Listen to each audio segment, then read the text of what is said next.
Have you hooked up on yours what it costs to run the kiln? Not yet. Okay. I know it's on there. Yeah. We can figure it out if we have to, but Yeah. I haven't done it yet. Okay. I needed to get comfortable playing, and then I'll play with those things. Yeah. No, because we've had people come in where, you know, a 14-inch, a 17-inch, a 23-inch, and they put those into it. And it was something where, like on the 14-inch, she said that the full fuse was like 75 cents. To run the whole foot Yeah. for that Yeah, something like visual, that. yeah. Yeah. You know, and then it depends what time of the day you're running it. You know, during peak business hours, it's most expensive. We run it at nighttime. Yeah, like I say, I usually start it when I'm leaving, so it's running Fine. at night, and it's Click always it the on, cheapest at that And then in the point. morning, like, Yeah. Yeah. Do you have to have a special electrical setup for it? Have a Okay, that's electrician? 17-inch kiln. It runs on house current. It's 115, so that, excuse me.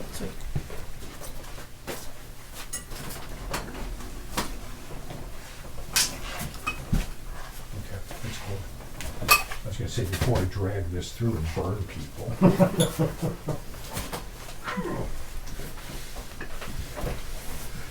that's what amazes me. Even at hot temperature, you can put your hand on top and it's Oh, yeah. not gonna Oh, burn. really? Yeah, I've had it at 1450, and people go, does it radiate heat? And I go like that, you know, I go, yeah, I'm not gonna keep my hand there. I do have some feelings, you know, but, And mine's on a metal cart, and the shelf on the cart doesn't hardly get warm. yeah. Oh, wow. Well, underneath heat it. rises. So, I mean, you can put your hand down here and hold it there and you're fine. Yeah. This is 1450 and that's what you're doing, you know? And then brick inside, it's not gonna go outside, it's gonna all stay inside. Okay, those are still not too bad. But,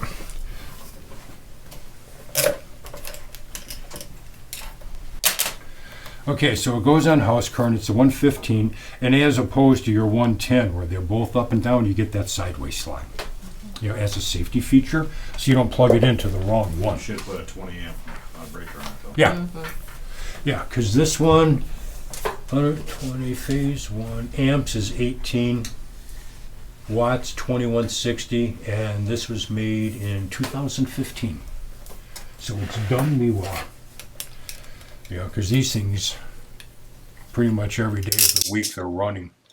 You know, last night both of them were going, and I slept fine. Yeah. Yeah, I think the very first one I got, they were saying something that it needed to be like 9 inches away from combustible material. And now it's 12 inches, I think that they say. Yeah. Okay. So, yeah, 12 inches of space. And we've had people where they put them in closets. You know, yeah. Yeah.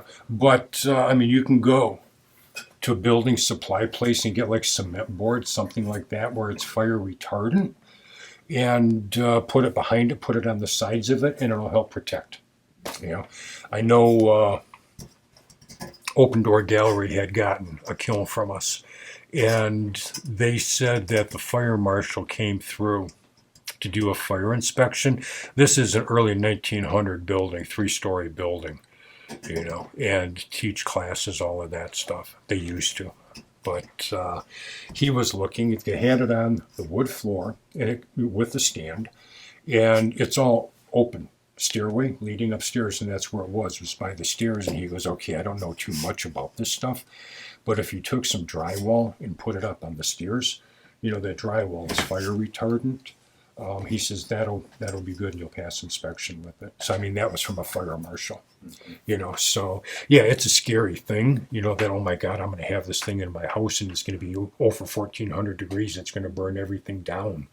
You know, no. That one I think I've been using 18 years. It's been there and never had a fire yet.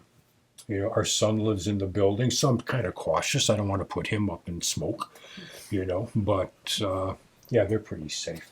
And you put it on a metal cart or cement blocks? Well, they come with with the stand like that, height 8 inches, 10 inches. When we first got it, it was on the ground. I'm getting older, you know, and it's the kind of thing that I'm bending over like this. I'm going, oh man, my back hurts. And then I got the lid lifter. Stop your building right inside, so you're bending over quite a bit. Yeah, If you pick it up, take it over there, you still gotta stoop over. Yeah. The little details on it. so we won't open this because we don't want to ruin anything inside. And Frank says it's okay. But it's got the lid lifter on it, you know, because Mary would come down here. It was almost like she had to do Yeah. curling to get the lid up. Whereas now with the lid lifter, you can take one finger and you can raise the thing up. Okay. So when we got that, we were adding to it. We had to take the kiln off the stand because we had to rearrange things differently. And I said, good, let me go to Lowe's and go get some cement blocks. So I got an 8-incher and a 4-inch topper, which made it 12 inches, plus the 8 inches on the stand and brought it up 20 inches off the ground. So that way I don't have to bend over quite as far, you know, so. But yeah, it comes, you know, with the stand itself, you know, so that it'll elevate it. I mean, they call them tabletops. You could put it on the table, you know, and it would be okay. When Metal table. we did them on these, yeah. Yeah, as I said, when I had that hot box, you know, we had 4 of them set up on this table at one time, and it was on the Melamine. And yeah, that's what everybody was saying, you know, aren't you worried about it burning? Put your hand underneath it, you know, that, no, it was fine. Yeah, so. But don't come back and sue me either, you know. Stone. Yeah. Disclaimer. Yeah. That's why you have to sign those release forms when you pick up your kiln, you know. Frank said it's okay. Yeah. Yeah. And I don't know what you're talking about. I never met that guy. You know? But come peek inside. It'll take Come. quite You've seen it. So it's a 16-inch square. Okay. Okay. So you can get a mold that diameter into that. Okay. Plus, with this one, it's the type of thing that you can raise it like that as well.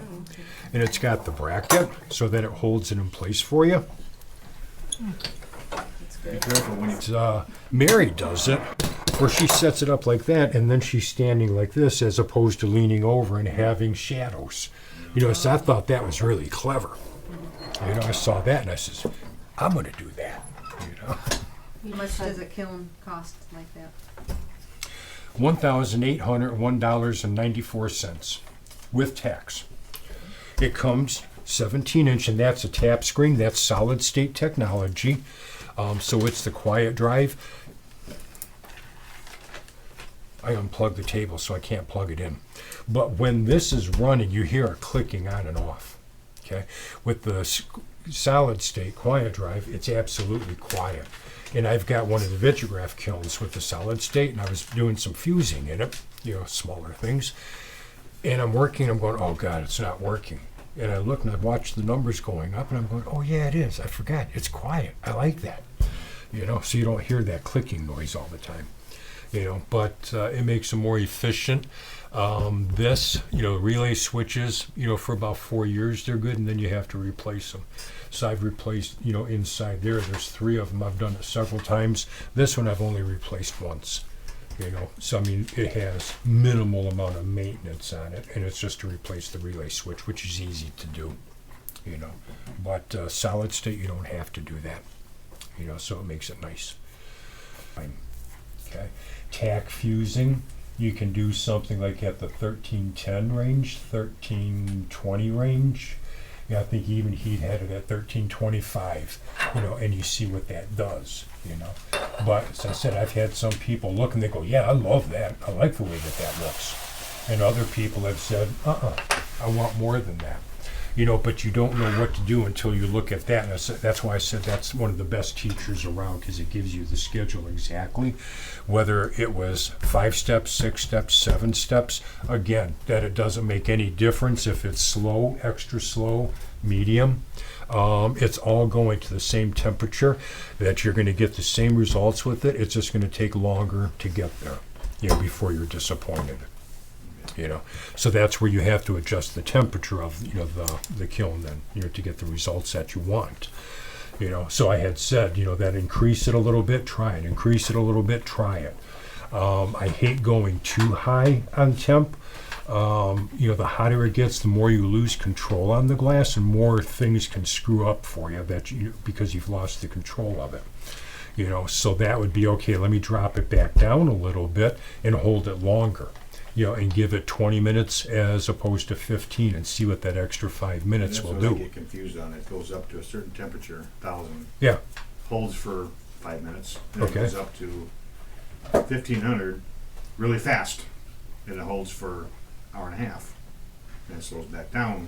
I think that's the one, that fast fuse, I think I've watched that do it. That full fuse. Yeah. Now that's what I don't understand is how do you know how long to hold it at the 1,000 or the 1,500 before she starts changing? Okay, 1,000 is usually 90% of my programs I bring up slowly to 1,000 degrees, because that's giving the glass time to come from room temperature. And I mean, in here in the wintertime, I can turn that on and it's going to say 59 degrees. So it's 59 degrees in the basement. So it's got to come from 59 degrees up to 1,000 degrees. Okay. So every piece, every square inch of the glass needs to heat up, uniformly. So if you have something 12 inches, it's got to go from 12 inches to the center point all at the same rate. Otherwise, it's going to crack on you. And especially like from 750 to 1,000, that's where you have that thermal shock zone where it's kind of starting to change structurally a little bit. It seems like it went up that slowly. Yeah.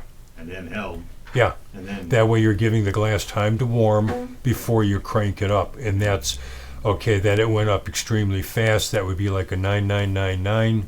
That's just saying go as fast as you can. It's not going to come up 9,999 degrees an hour. It ain't going to happen. Right. And if you've got one, I want to see it. And that's when it's doing its work as far as fusing together and slumping or whatever you're doing it through. Yeah. Yep. That's your set point. Your final destination point. To get it to do the manipulation of the glass that you want, to fuse it, to slump it, whatever. And I know Okay. that the full fuse fast has 7 steps. They had 7 different stopping points, I should say. Yeah. Yeah. And it'll hold them at different lengths. But as I said, coming from room temp to 1,000, that's where it's going to go slow, so that the glass can, releases stress, all of that kind of stuff, strain points, all of that. That's where it gets confusing for me. It's like, how do you know how far fast to go and how long to hold Yeah. it? Because you're saying hold it for 5 minutes opposed to 7 minutes, or Yeah. And when I do multiple firings, again, when I had the Jimi Hendrix one that I did, there were 7 different firings in that. The very first one was just to make a flat disc. So it was 2 pieces of glass taken to a full fuse. And then I put a layer of glass on and I fired it again. And I took it less than a 1450 because I didn't want to change the shape of the base. Right. Okay, that it was rectangular in size, that it was straight. Then I put more glass on it and fired it to a lower temp. And every time was coming up slower and holding those temperatures longer. So on this piece here, it's single. Yep. I didn't put a hanger on the back. I was going to attempt to drill a hole. If I want to decide to put a hanger on the back with a clear piece, Yeah. what's your suggestion on? What's your suggestion on doing that without changing the footprint of the piece itself? Okay. So all you have to do is, I would use like clear thin as opposed to the standard 3 mil. Right. Okay, so that's going to be a 1/16 of an inch thick. Right. You could cut a little piece, or I usually go like the full width of it. That way it has one solid bump as opposed to one bump right in the middle. Right. Look at the snowman, pass him around. He did good. But you do what? So that would be where I would hold it, like at 1345. Maybe 20 minutes. At 1345, it's not going to do anything. It hasn't for me. And I probably wrote you that program as well. But That's the one, like your contour one. yeah, So if I use that contour, put that backer on it, that would stay just what it's the snowman itself wouldn't change. If you go to the high temp 1395, 1397, hold that for 5 minutes, it's going to flatten your snowman a little bit more. Okay? But I figure at that point, all you're doing is putting a hanger Yep. and some clear glass. All you have to do is get that to stick securely Yeah. and to hold the hanger in place. Yeah. You can hold it at 1345, 20 minutes, bring it up fast, 1397, no hold, and bring it down.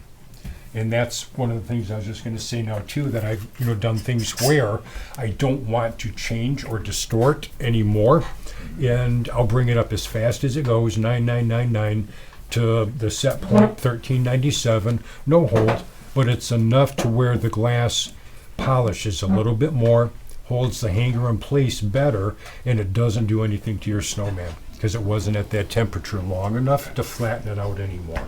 Right. Okay. Yeah. So. Frank, on the pre-programmed ones that are in here, Yeah. if I wanted to take that tack fuse and edit just the one to be more like your contour fuse, that extra 10 degrees or so, Okay. can I edit the program that's pre-programmed? I would for just one put in a different firing program. And it goes back? No. If you edit that program, it's been edited. Then I have to go in and edit again. Yeah, if I and wanted go back to the original factory settings, yes. Okay. Yeah. So, I mean, at that point, being that you've got the tap screen, you have unlimited files, you could just go ahead and put that program into it with the edit on it and give it a name, Okay. and that way you still have the factory setting and you have your setting then as well. Okay. Thank you. Yeah. As I said, that's one of the nice things with the tap screen. Because with the Ramp Master, I can put in 6 different programs, and that's it. So I've got 1 as a full fuse, I've got 2 as a slump, I've got 3 painting on glass with black paints, 4, for casting, and I keep program 6 for my catch-all, whatever I need to do, then I can put a program into it. But the other ones, I try to keep them set for that, so that then all I have to do is recall 1, enter, and it's cooking, But yeah, you can put in hundreds of different programs on yours, Cool. So yeah, you guys got good stuff, man, I tell you.